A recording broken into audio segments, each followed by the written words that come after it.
Welcome to a new Bitcoin Books video. Today we are diving deep into a really groundbreaking book, Lyn Alden's Broken Money. Seriously, it's an incredible look at how our financial system ended up where it is today, and it also explores a pretty radical technological fix. But here's the thing, before we can even talk about the fix, we've got to understand what exactly broke. So let's just kick things off with the most fundamental question there is. What is money really? I mean, think about it. We use it every single day, but do we truly understand what it is? Lyn Alden argues, and I think she's right, that you can't even begin to fix our money until you understand what it is at its very core. And you know what? The answer is surprisingly simple. At its very heart, money is just a ledger. That's it. It's a technology, a system for keeping track of who owns what, who owes what to whom. And honestly, thinking of money this way as a ledger, that is the key that unlocks this whole entire story. Now, this whole idea of ledger technology, it's been evolving for thousands and thousands of years. I mean, it started way back in small tribes as just social credit, like a mental scoreboard of who did a favor for whom. Then, we got commodity money, things like shells or gold, which was kind of like nature's ledger. From there, it evolved into bank money, where the state took over control of the ledger. And now, today, we're seeing this incredible rise of open source money, where we, the users, are back in control. Okay, so where did it all go wrong? Well, the book points to one central problem, this technological crack that it calls the Great Speed Gap. And this, right here, is what fundamentally broke the way our money works.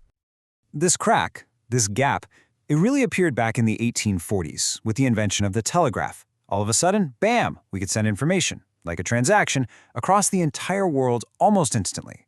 But, and this is a huge but, settling that transaction with the actual money, with physical gold, still meant putting it on a ship and waiting weeks, sometimes even months. You see it, right? A massive, massive gap opened up between how fast we could make a deal and how fast we could actually settle it. And this is the really crucial point, so listen up. Government-issued money, fiat currency, it didn't win because it was better money than gold. It wasn't. It won because it could be zapped across a wire electronically. For the first time in all of human history, a weaker, inflatable money beat a harder, scarcer money simply because it was faster. And that gave banks and governments this unbelievable power over the global financial ledger.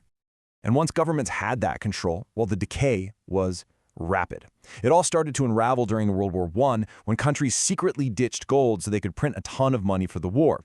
Then, in 1944, we get the Bretton Woods Agreement, which pegged all these different currencies to a US dollar that was supposedly backed by gold. But by 1971, even that last, final link was cut. And just like that, the entire world was plunged into this massive, untested experiment with money that wasn't backed by anything at all. Now, I know this might sound like some dusty, abstract history lesson, but it's not. This technological problem, this shift, has really profound and direct consequences on your life. We're talking about your savings, your salary, your entire future. The famous economist John Maynard Keynes himself said it best. He wrote, "There is no subtler, no sure means of overturning the existing basis of society than to debauch the currency." And get this, he also said that it happens in a way that not one man in a million is able to diagnose. It's like a silent thief. So how does this actually work? Well, the main mechanism is something called the Cantillon effect. It sounds complicated, but the idea is simple. When new money is created, it doesn't just magically appear in everyone's bank account all at once. Nope. It gets injected into very specific points in the financial system. The people and institutions closest to that money printer get to spend it first, while prices are still low. By the time that money trickles down to the rest of us, all we see are the higher prices. And you can probably guess what that means. This system creates very clear winners and losers. The winners, well, they're the ones who are first in line for the new money. Governments that need to fund their spending, big banks that get the new reserves, and major corporations that get those super cheap loans. And the losers? Well, that's pretty much everyone else. It's the savers watching their cash just melt away. It's wage earners whose paychecks never seem to keep up with inflation. It's pensioners trying to live on a fixed income. This system also creates what's known as the long-term debt cycle. And what you're seeing here on this chart is exactly that. The total amount of debt just keeps growing and growing, way faster than the actual economy can support. I mean, it's just math. This path is completely unsustainable. And it always ends in something Alden calls financial repression. That's just a fancy term for policies that basically force you, the saver, to accept returns that are lower than the real rate of inflation. Your wealth is slowly being eroded away to pay for all that debt. And the result of all this? The financialization of everything. Because holding cash is a losing game, it's like holding a melting ice cube. People are forced to become speculators. They have to dump their money into anything scarce they can find, houses, stocks, you name it, just to try and preserve their purchasing power. And that's why everything feels so expensive. These things get a monetary premium slapped on top, which is a big reason why housing, for example, feels completely out of reach for so many ordinary people. But okay, here's where the story takes a turn.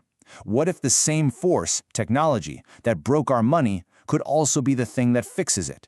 This is where Alden argues that Bitcoin comes in, as a digital solution to the very speed gap that technology created in the first place.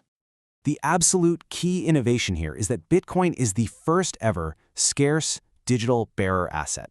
Now, bearer asset sounds kind of technical, but all it means is it's something you can hold directly, like cash in your pocket, without needing anyone's permission or a bank in the middle. For the very first time, the final money itself is the digital information. The ledger and the asset are fused together. They're one and the same, and they move together at nearly the speed of light, anywhere on Earth. Just like that, Bitcoin closes the speed gap.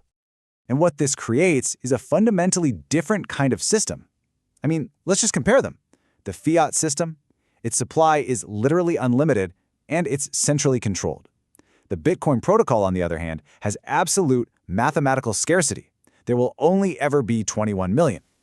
It's controlled by its users, it settles transactions fast and finally, and its ledger is completely transparent for anyone in the world to see and verify. Of course, I know what you might be thinking. What about all the energy it uses? It's probably the biggest criticism you hear about Bitcoin. And you know what? It's a totally fair question that deserves a really clear answer. And this is where broken money completely reframes the entire debate. The energy use isn't a bug, it's a core feature. Think about it. It's the price you pay to secure a global financial network worth hundreds of billions of dollars without needing any central authority. It's what anchors this digital ledger to the real physical world. And here's the really interesting part. Miners are constantly hunting for the cheapest power on the planet, which is often energy that's being wasted or is stranded with no one to use it.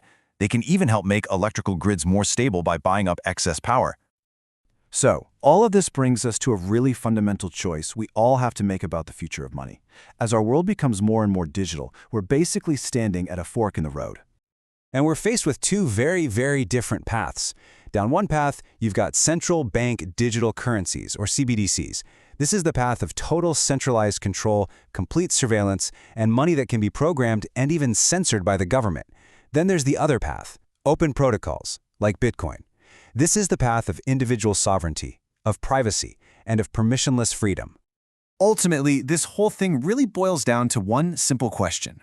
In an age where money is nothing more than information on a ledger, who do you want controlling that ledger? A small group of central planners, or a decentralized network of your peers all around the world? Look, what we've covered here today is really just a quick flyover of the incredibly powerful ideas in Broken Money. Lyn Alden does a masterful job weaving together history, engineering, and economics to tell the entire story of money, where it's been, where it is now, and where it might be going. For those who want to learn more, the link to get the book is available in the video description. If you found this content interesting, please subscribe to the channel and like it to help us reach as many people as possible. Thank you.